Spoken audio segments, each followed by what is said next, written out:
Hey, what's up, guys? We're here. So right now there's a growing trend in the entertainment industry where a lot of members of that industry are growing increasingly concerned about people speaking with their wallet and rejecting the low-quality virtue signaling slop that the industry has been dishing out for decades now. And now their only sort of response is to play the victim and act like this is all the works of toxic fandoms who are completely unreasonable and you can never actually please them in any sort of a way. Well, we have some related discourse today involving Marvel's Agatha All Along. This is airing right now on Disney Plus, and I have subjected myself to the first couple of episodes that are currently available. And if I had one word to describe the series, it is boring. And this whole thing surrounding it is very odd, and a lot of people are pointing to the fact that the only real promotional piece they have for this series is calling it the gayest show that has ever existed in the Marvel Universe. And quite predictably, that's not going very well. They learned nothing from The Acolyte,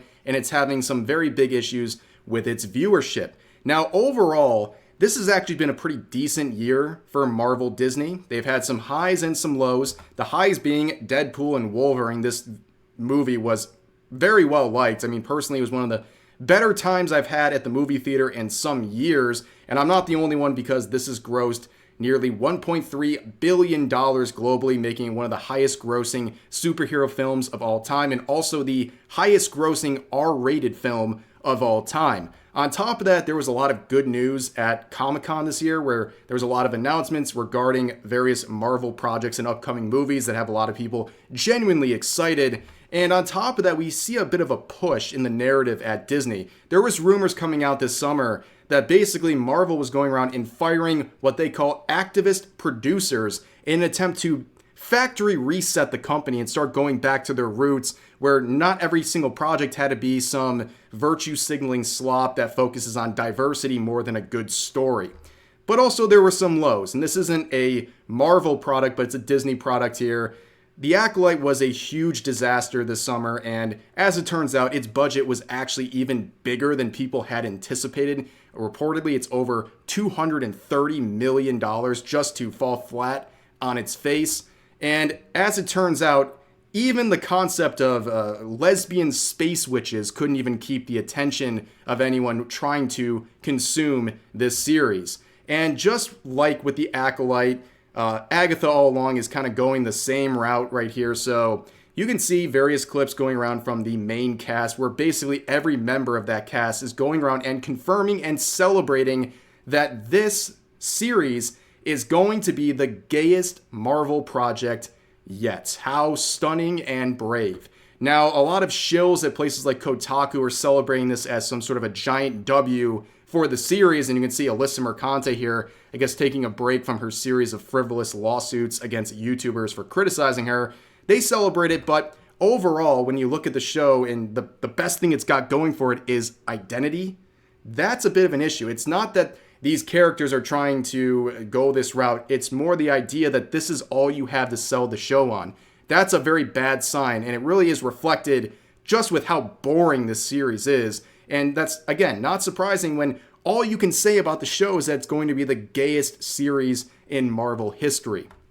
Now, to watch this show, you have to do a little bit of work first to consume Agatha All Along and to, make it more than just boring and understandable. You have to watch all of WandaVision, and I mean the entire series, and you have to watch Doctor Strange and the Multiverse of Madness. Now, for the show itself, it is painful. If I had one word to describe the first couple of episodes, it is boring. I really subjected myself to this. It was a hard watch, to say the least. Now, I have to say this, I know a lot of people might disagree, but I genuinely enjoyed WandaVision. I actually enjoyed it personally. Some people might disagree, but that's my personal opinion. But when it comes to that series, it should have just been one and done. Like, I don't know why there is a spin-off in the form of Agatha All Along. And when I thought about any potential spin-offs or sequels to WandaVision, I would not have thought of anything involving Agatha. I mean, tiny spoilers for WandaVision, but basically she LARPs as an NPC for 90% of the series and then reveals herself as this powerful witch, and then she's almost instantly defeated and her powers stripped from her. Like, it's not that interesting. Then she comes back for the continuation with Agatha All Along, still restricted from her powers, and the show itself is just mind-numbingly bored. I'd rather watch paint dry, honestly. And on top of that, it doesn't really have an identity. It's like all over the place with what it's trying to be. It almost looks like multiple different genres at the same time. It's all over the place. And overall, the main question a lot of people are asking coming out of that is, who is this for in the first place? Like, what was the target audience of Agatha All Along? We've seen this happen many times before. And Nerdrotic would actually take a guess as to who the target audience of Agatha All Along was. And he says this: it was not a show made for Marvel Comics fans or men in general. It is a show made by and for wine moms whose accessory kids are raised by nannies, and it reflects the Los Angeles they live in today. And honestly, I have to agree with the general premise here. On top of that, I would notice this quote on his tweet from a few weeks ago, and this is just crazy. So this user, to the tune of 61,000 likes, by the way, would post this right here, saying, "Sorry, incels, not all content is made for you." And that's unfortunate because it's a screenshot from She-Hulk, and they didn't get a second season because the star of the show said it blew its budget. And obviously the ratings for it wasn't good. So that's kind of a insane self-own right there. But anyways, Nerdrotic would also make another observation that I think is very interesting. There's ads on Twitter currently, or X, whatever you want to call it, featuring promotions for Agatha All Along. Now, why is that a big deal? Well, less than a year ago, we had this whole drama going on between Elon Musk and multiple advertisers, but in particular, the Disney CEO, Bob Iger. So what happened is Iger basically approached Elon Musk and Twitter and said, we're not going to run any ads on your site, on your platform, unless you do X, Y, and Z for us. And Elon Musk, in response to this on a live broadcast, basically said, I consider this a form of blackmail, and my response to these advertisers, and in particular Bob Iger, is to say, go F yourself. Which I think is something that a lot of people thought would be the end of any sort of Disney ads running on Twitter, but clearly that's not the case. They have gone crawling back to Twitter to promote Agatha All Along, which is showing just how much they need to pump up the numbers of the show, and they're not very confident in how it's going so far. But on top of that, this is a strategy we see all the time. If you think you've seen a lot of disingenuous virtue signaling, wait until you see advertisers. They are the worst at it. They make a living out of being disingenuous virtue signalers, where basically a controversy happens on a platform. They use that for their own personal gain, where they pull their ads and say, we're leaving. And then a couple weeks later, they come back and say, okay, we're back, but we want a better rate so we can make more money on our ads and place them onto your platform for a better rate. And that has happened on YouTube constantly, over and over again for years and years, whether you want to call it adpocalypse or whatever. It's happened multiple times. Think about Logan Paul in the forest, right? Big controversy that I guarantee deep down these advertisers could care less about. But they used it as a opportunity to basically morally grandstand and say, this is inappropriate.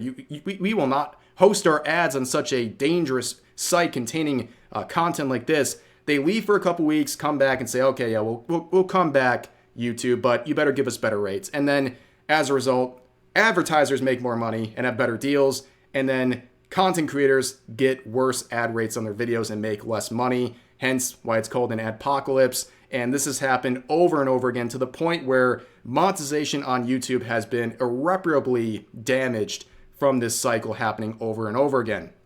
But anyways, as I hinted at earlier in this video, the viewership of Agatha All Along is not doing so great. So the report here from That Park Place saying, Agatha All Along viewership drops 33%. It's already worse than The Acolytes. So basically what they're doing is they're comparing some of the minutes watched of Agatha All Along, and they're saying basically based on this breakdown of the minutes watched, you can say that based on that, the show performed nearly 20% worse in its first week compared to The Acolyte, and it even performed worse when looking at the second full week of the show. It dropped over 22%. On top of that, it looks like the numbers, the actual viewership numbers, are lower, pretty significantly lower than Star Wars The Acolyte, which that didn't get a second season because of low viewership. And also when looking at the more general Disney Plus realm, I guess you could say, for a lack of a better term.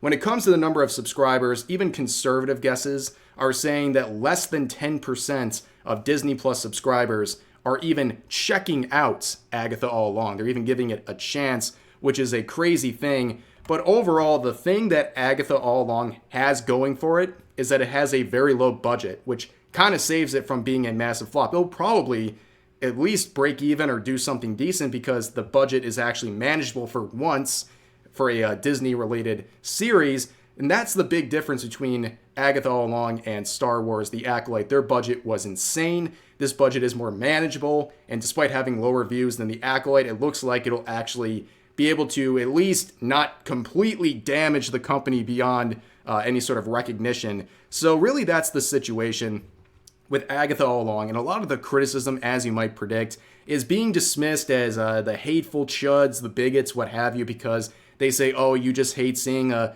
bunch of girl bosses and lesbian characters. Well, no, people are more just confused as to why this series was even a thing in the first place. Who thought this was a good idea? And also, if that is the best you got, identity of the characters, clearly you're overcompensating for a boring story, which, as I can attest, it is a boring series. It is not something that is very enjoyable, especially if you haven't seen the prerequisites for this show. You're going to be extremely confused and bored, which is obviously not a very good sign for any series you're about to enjoy. But anyways, that's going to do it for this video. As always, feel free to share your thoughts about today's topics in the comments section down below. Hope you guys enjoyed the video, and I'll see you next time.